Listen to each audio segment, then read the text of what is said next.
দর্শক, কর্মসূচির বিষয়ে আরও বিস্তারিত জানতে আমরা এই মুহূর্তে যোগ দেব চট্টগ্রামে রয়েছেন আমাদের সহকর্মী নয়ন বড়ুয়া। জয়, এনবিআর কর্মকর্তা কর্মচারীদের যে কর্মসূচি ঘোষণা করা হয়েছে, দুটো কর্মসূচি, তো সেই কর্মসূচিগুলো চট্টগ্রামে কিরকম চলছে জানাবেন আমাদেরকে। ধন্যবাদ আপনাকে। আপনি দেখতে পাচ্ছেন আমি চট্টগ্রাম কাস্টমসে আছি। জাতীয় রাজস্ব বোর্ডকে 2 ভাগ করে যে অধ্যাদেশ জারি করা হয়েছে, সেই অধ্যাদেশের প্রতিবাদে কিন্তু যে দীর্ঘদিন ধরে তাদের যে কাস্টমস কর্মকর্তাদের কর্মবিরতি, তারা যে কলম বিরতি করেছিল, এখন কলম বিরতি থেকে একেবারে শাটডাউনে চলে গেছেন। গতকাল থেকে কিন্তু তাদের যে শাটডাউন, সেই শাটডাউন কর্মসূচি তারা পালন করছে। আজকে সকালবেলা আমরা দেখছি এখনও পর্যন্ত কাস্টমসের কোনো কর্মকর্তা কিন্তু সেভাবে আসেনি। তার কারণে ব্যবসা বাণিজ্য একেবারে থমকে যাচ্ছে। যে চট্টগ্রাম বন্দর, যে দেশের সবচেয়ে বড় সমুদ্র বন্দর, এই সমুদ্র বন্দর দিয়ে দেশের 92% আমদানি হয় এদিক দিয়ে। তো এই যে পণ্যগুলো যে খালাস করার যে প্রক্রিয়াটা কিন্তু আসলে কাস্টমস দিয়ে করা হয়, তো শুল্কায়ন একেবারে বন্ধ থাকার কারণে চট্টগ্রামে যারা ব্যবসায়ী, বন্দর ব্যবহারকারী যারা আছে, তারাই কিন্তু মহা বিপাকে তারা পড়েছেন। তারা বলছেন যে এইভাবে যদি চলতে থাকে তাহলে কিন্তু একেবারে চট্টগ্রাম বন্দর অচল হয়ে পড়বে। তারা দ্রুত সময়ের মধ্যে এই সমস্যার সমাধান তারা চাচ্ছে। আমরা কাস্টমসের ভেতরে একটু প্রবেশ করে দেখানোর চেষ্টা করছি। কর্মকর্তারা কেউ কেউ এসছেন, আবার কেউ কেউ আসেনি। একেবারে শুনশান নিরাপত্তা, যেখানে 24 ঘন্টা যেখানে লোকজনের সমাগম থাকে, 24 ঘন্টা চট্টগ্রাম কাস্টমস চালু থাকে। চট্টগ্রাম বন্দরও কিন্তু 24 ঘন্টা চালু থাকার কথা রয়েছে।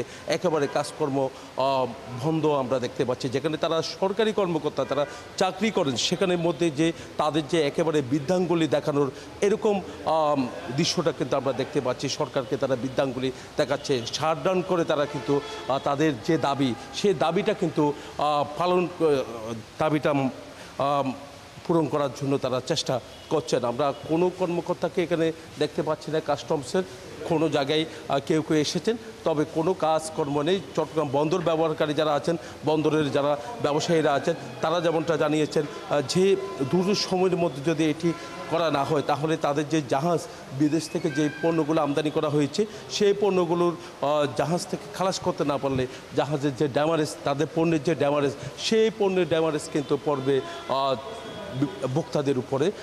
তাহলে নিত্য পণ্যের দাম যেমনটা বাড়বে, তেমনিভাবে অন্যান্য যে আমদানিকৃত পণ্য, সে পণ্যের দামও কিন্তু অনেকটা বেড়ে যাবে বলে তারা মনে করছেন। এই ছিল আমার এখানকার সর্বশেষ। ফিরে যাচ্ছি স্টুডিওতে আপনার কাছে। জি জয়, আপনাকে ধন্যবাদ। দর্শক, সংবাদের শুরুতে আমরা যেমনটা জানিয়েছিলাম যে এনবিআর কর্মকর্তাদের যেই কমপ্লিট শাটডাউন এবং মার্চ টু এনবিআর কর্মসূচি শুরু হয়েছে আজকে থেকে। তো সেই কর্মসূচির খবর জানাতে সাতক্ষীরা থেকে যুক্ত হচ্ছেন আমাদের সহকর্মী মনিরুল। আজকে সাতক্ষীরায় এই যে দুটো কর্মসূচি এনবিআর কর্মকর্তাদের বা কাস্টমসের কর্মকর্তাদের, তাদের এই কর্মসূচির বিস্তারিত আমাদের জানাবেন।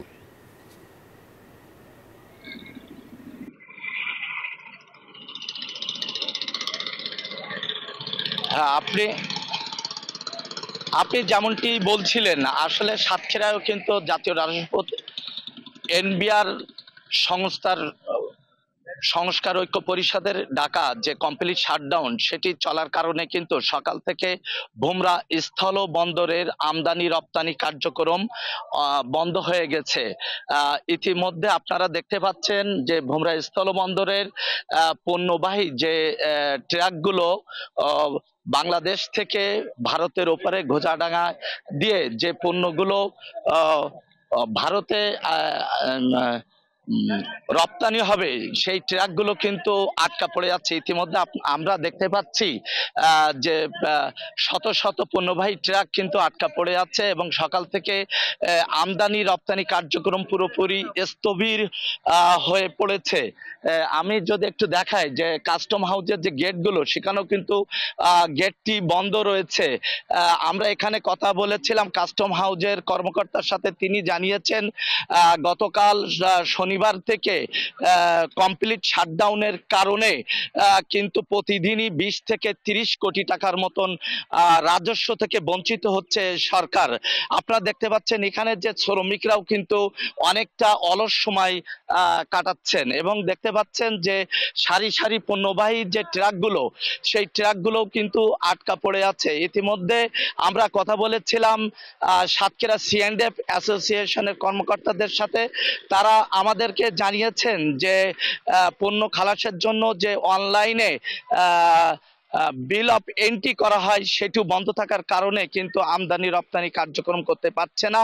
ইতিমধ্যে কাস্টম হাউজের যে পরীক্ষণ এবং শুল্ক আয়ন এবং লোডিং আনলোডিং বন্ধ হয়ে রয়েছে। ফলে সকাল থেকে সাতক্ষীরার ভোমরা স্থলবন্দরের যে আমদানি রপ্তানি কার্যক্রম আসলে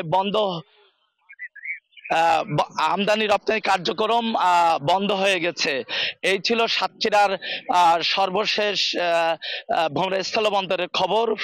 ফিরছি স্টুডিওতে আদনান। জি মনিরুল, আপনাকে ধন্যবাদ। বান্ডেল থাকলে প্রতি সেনমানিতে টাকা বাঁচবে। বিকাশ সেনমানি বান্ডেল কিনে জিতুন প্রতি লেনদেনে।